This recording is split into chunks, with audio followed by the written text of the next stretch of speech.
அஸ்ஸலாமு அலைக்கும். அனைவர்களும் இதுவும் சாந்திக்கும் சமாதானமும் உண்டாவதாக. இன்னைக்கு என்ன பார்க்க போறோம்னு சொன்னா, இங்க பாருங்க, நண்டு, புளு கலர் நண்டு, விலை உயர்ந்த நண்டு.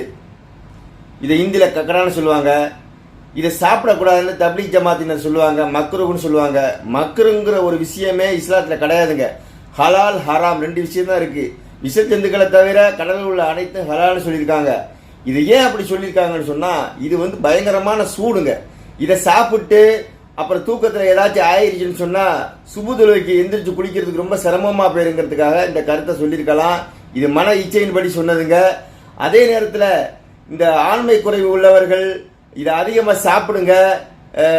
திருமணமானவர்கள் அதிகமாக சாப்பிடுங்க. இதில் அதிகமான ஆண்மை சக்தி இருக்குங்க. கடல் உணவில் எல்லாமே உடம்புக்கு பெஸ்ட்டுங்க. அதை ஒஸ்ட்டுன்னு நினைக்காதீங்க. எவ்வளவுக்கு எவ்வளோ கடல் உணவு சாப்பிடுங்களோ நீங்கள் சந்தோஷமா வாழலாம். ஏதாச்சும் ஒரு டுபா குருக்கள் சொல்றதெல்லாம் நம்பாதீங்க.